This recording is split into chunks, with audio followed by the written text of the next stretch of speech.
Welcome back, everybody. For those of you that were paying attention, those were a few of our Red Deer vendors for Best My Nest. Nice. I see that they had a wine group in there.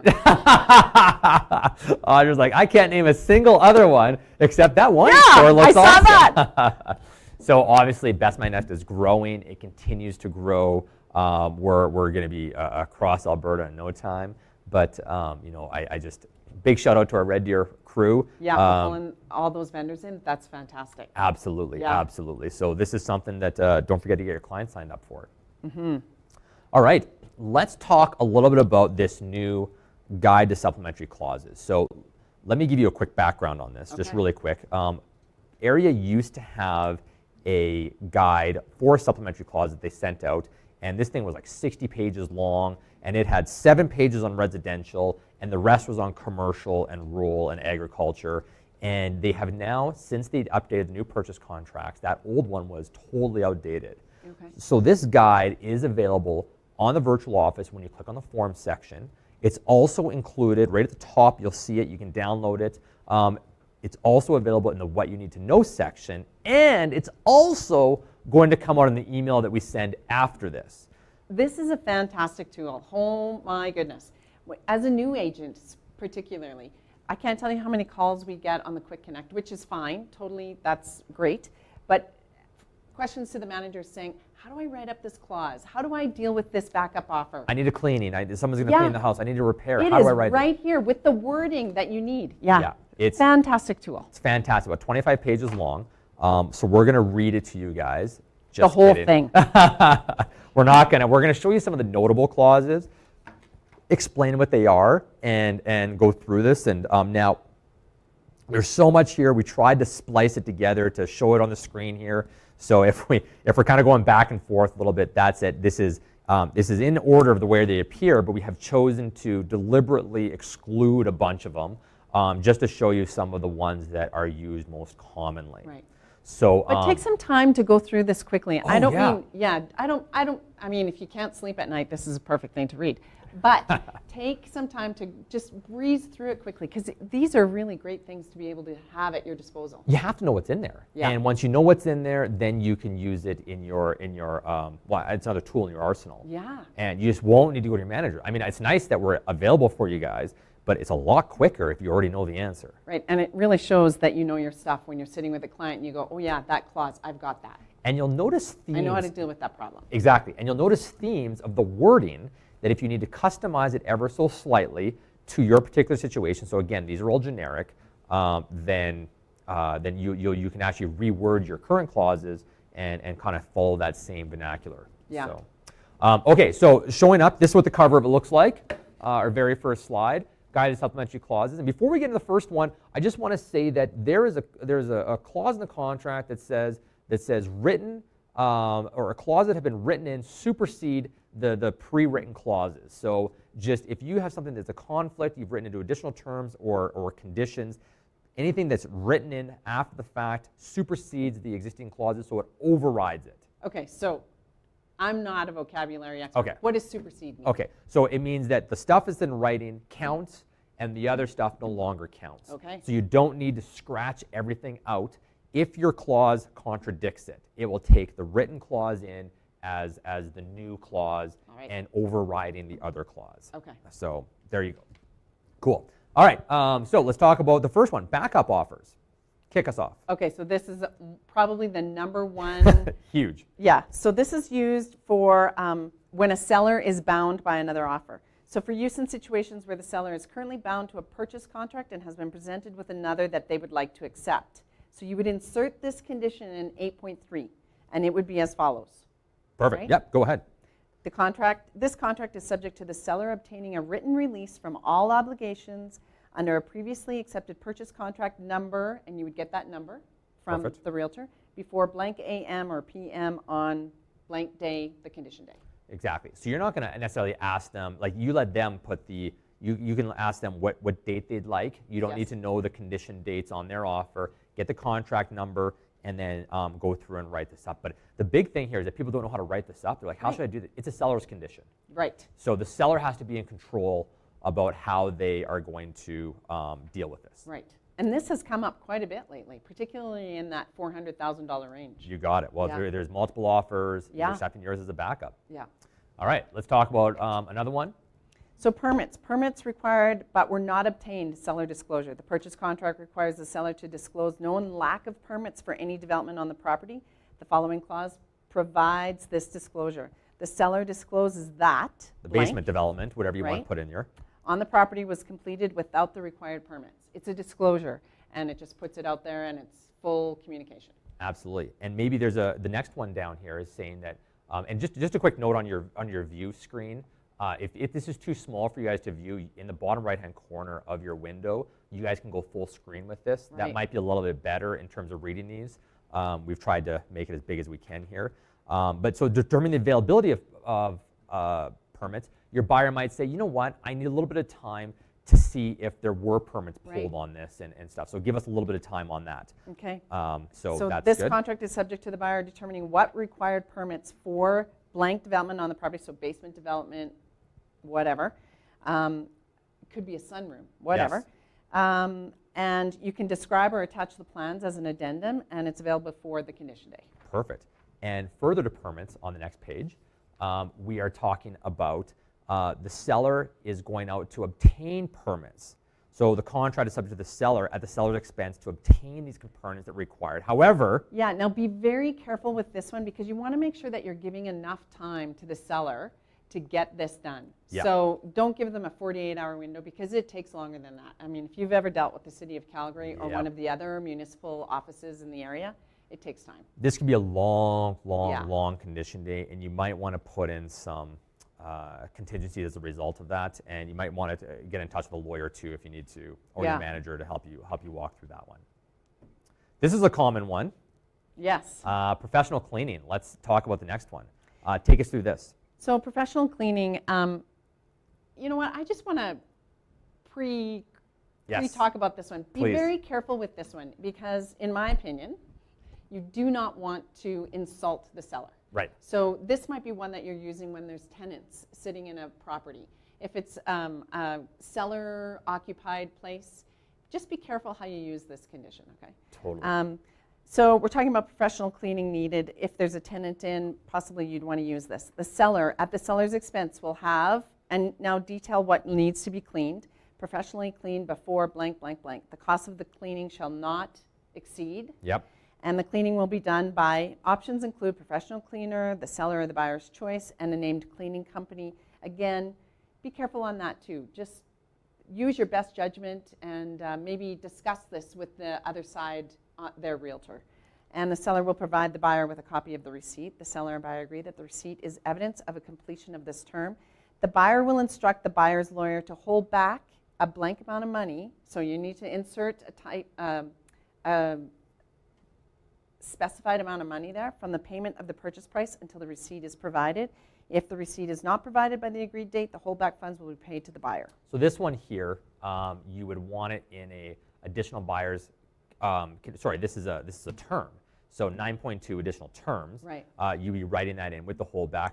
This is big. There isn't a lot of room in there. Yeah. So you might want to add it to an addendum. See addendum Yeah, that's a A, good see idea. addendum N1, and then they can look at that term for this. Yeah. But the key thing here is you're trying to determine the amount, the quality of cleaning that it is. If you say seller to have the property professionally cleaned, they can say, oh, my aunt does professional cleaning, comes in for a half hour, spick and span, that's it, to just a quick dusting and off you go. Okay, Right. so this is trying to determine the limits around it. Yeah. Okay, the next one. We're not going to talk about this one.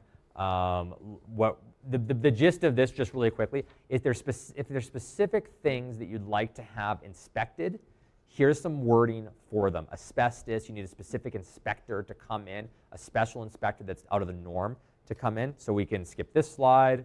We can. So for more information on this one, talk to your manager. Yeah, and have a look, and you'll be able to read this through as well. All right, let's go to the next slide, and let's skip that one, and perfect.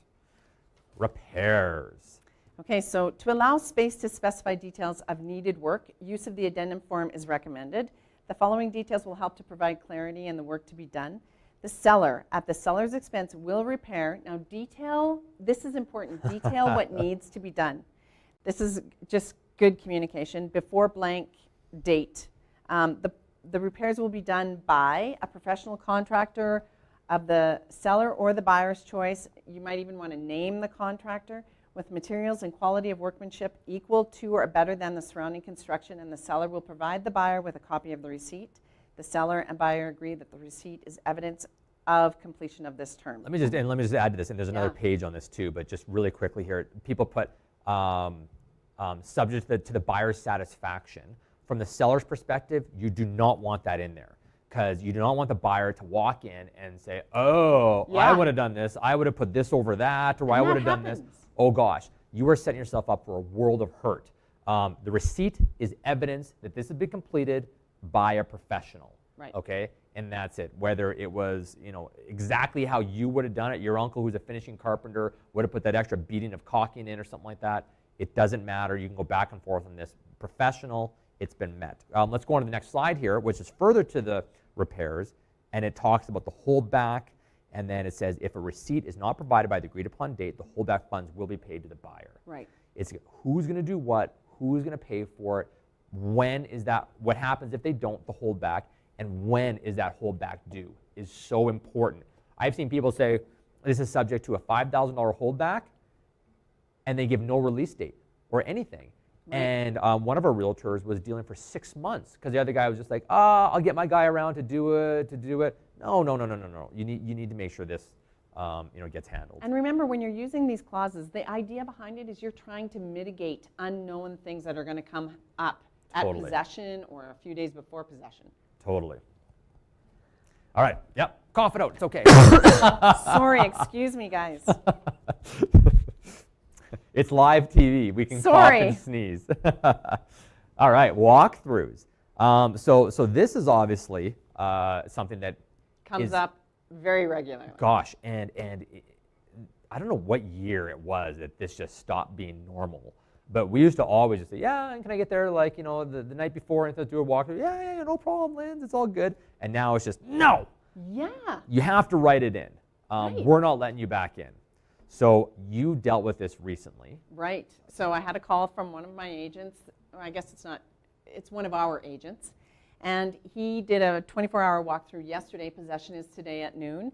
And when they got there, the house was a disaster. Yes. So he took pictures, sent them to the seller's realtor, and said, what's going on here? Like, this is not what we expected. Technically, the property does not need to be ready for possession until noon on that. Yeah. So you got to give a little leeway, but it is good to address that right then and there. And so yesterday was a Sunday.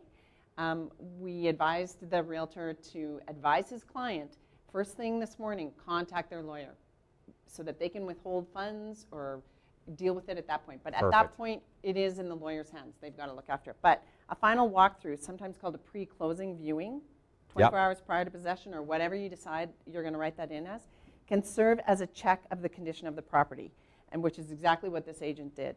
And to confirm the items that were intended to be included remain in the property, the walkthrough will usually occur a short time prior to closing.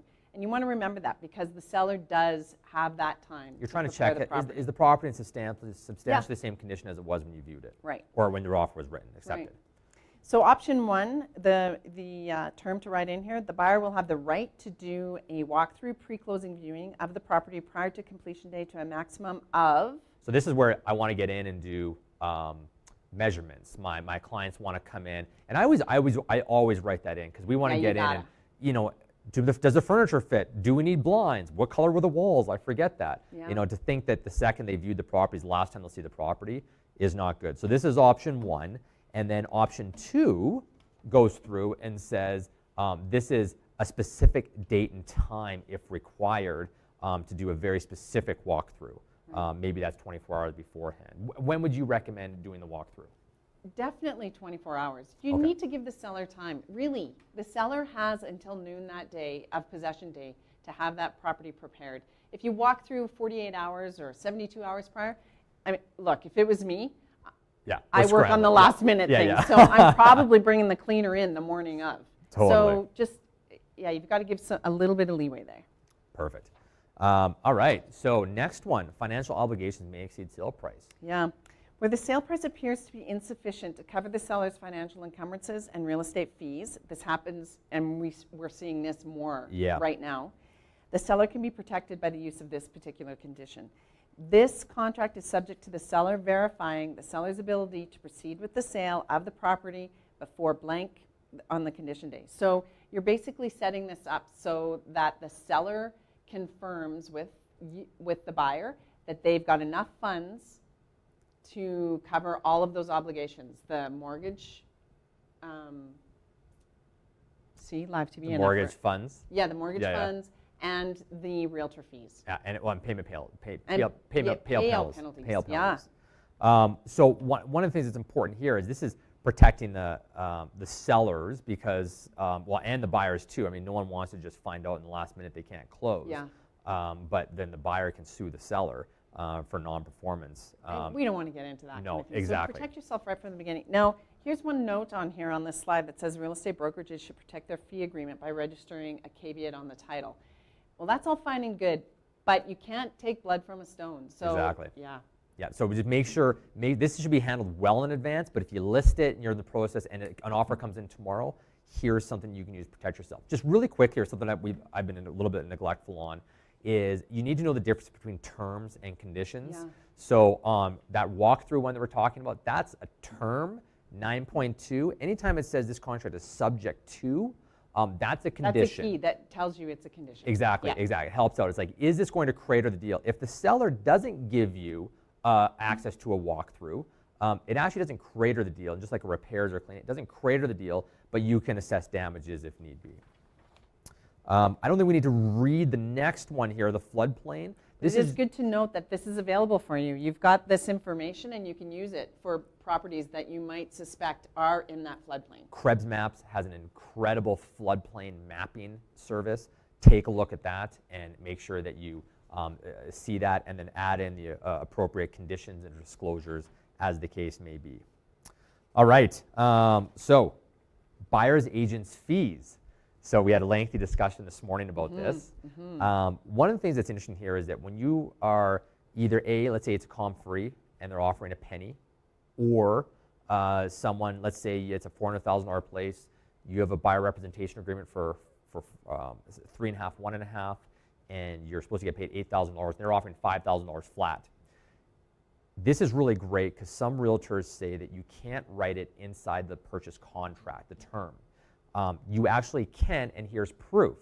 And it says that here, this method is supported by the Canadian Housing Board, CMHC. CMHC, thank you, blah, blah, blah, who acknowledge that the purchase price on a contract includes the brokerage fee, and regardless if the fee is intended to go to the seller's agent or the buyer's agent, is the amount the lenders are expected to submit to CMHC. So most lenders follow CMHC's protocol on this. So they give you a sample agreement on this. Let's go to the next slide here. They give you a sample option, which for some reason isn't in my notes, but they give you a sample clause here. But I like the one that we have better. Just go to the next slide here. There you go. And there we go. So what this is it is basically saying, this goes in 9.2, that the buyer and seller agree to direct their funds however they want. And this is the amount over and above the commissions that are offered on the listing agreement. So if they're offering 1 penny, this would be the total amount of commissions. But if they're offering $5,000 and you're supposed to get paid $8,000, this would be that $3,000 top up. That's what all the extras are there for. So you guys can use this and go ahead and write that in. Yeah, this is handy. Thank you. Hey, my pleasure. All right, let's talk about some vacant possession.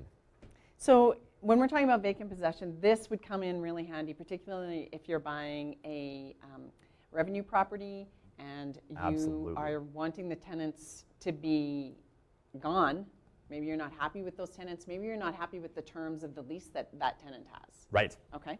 So you could use this as assistance with making sure that you've got vacant possession on closing day. Absolutely. Well, exactly. So, or if there's tenants in there, you want to make sure that the tenants are staying. So in this case, what you're going to do is you want to stroke out vacant possession that's on the price there. So in the first paragraph there, it says if a tenant is in place, the seller will need to stroke out vacant possession, indicate there is a tenant, and use the tenancy schedule. So I have a question. With the new contract, there's a tenancy schedule. That's right. Yeah, it used to be property schedule and was divided into two pieces. One was for mobile homes and one was for tenants. And now there's a mobile home schedule and now there's a tenancy schedule. So if tenants apply, do not leave stuff to chance. Right. Make sure you get that That's your put in job there. as the agent for your client. Yeah. And you're trying to mitigate any surprises or problems. Absolutely. And the next one is just basically saying that the seller is going to give notice to the tenants. If you do want it to be vacant, you're actually given a specific date that the seller will give notice on, and tenants' rights apply. So whatever lease agreement they're on is going to determine how much notice you have to give. You can't just arbitrarily pick a date. The tenant's rights will supersede, will override whatever date you give. Right, okay. Okay. Now insurance. Yes. The availability, this condition, blah, blah, blah. Yeah. The availability of adequate property insurance is something a buyer may want to confirm prior to being bound to a contract. So things like if you were putting in an offer on a property that has aluminum wiring, or if there was a flood there at some point, weather events and property features that present a possible risk. So a wood stove, unpermitted work, etc., may mean property insurance is difficult or expensive to obtain. If situations such as this apply to a property, a buyer's condition can help to protect the buyer's interests. So we've seen this a question be posted on our Facebook page. All the time. CIR agents saying, hey, this property has aluminum wiring, who do I use? Okay, well, wait a minute here. I assume you've already waived conditions, and now you're trying to decide this? Yeah. Like you've misrepresented your client. Sorry to say, but you've misrepresented your client because they need insurance in order to get a mortgage, which means that you need to verify this at the time of the offer and during your condition period. So I always say do this as part of the financing condition, but now they have a very clear insurance verification clause, and the offer should be subject to it. You don't want any surprises by your buyer where they have to pay $10,000 a year. That's a bit of an exaggeration, but $5,000 or more in insurance because there are specific features that are going to be a problem. Right. Yeah. The next one, we're not really going to go through here. I just want to make a couple comments here. They do give some verification on how to write in title insurance in lieu of an RPR. The one thing here is that if you start striking out stuff in different sections, you need legal advice. Your seller, just because they say we're going to give you title insurance in lieu of an RPR, does not mean that they have not made warranties. Basically, the seller has still said, hey, I agree the locations of the buildings and everything is on the property. That's in a separate section of the purchase contract. This is just saying that you're not going to give them that specific piece of paper, but they're still saying that the locations of the building is in here. I don't want you guys using these clauses without seeking further advice. So that's a good point. It's in here. You're going to see them. Don't think this is the catch-all, because if you don't deal with other clauses in the contract and you just put one of these in, your seller could not be aware that they put the fence in the right spot. They're saying that the fence is in the right spot. They're just saying, I'm not going to provide you an RPR. And they could get sued later. Yeah. So there's a second slide on this one as well that shows the more stuff with RPRs. Get advice. It's in there.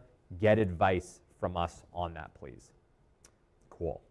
Ladies and gentlemen, that is an introduction to the stuff. Some of the most exciting material we've ever presented. But it's a great tool. Area did a fantastic job of updating this, and I want to make sure you guys use this to put your to put the right information in the contracts.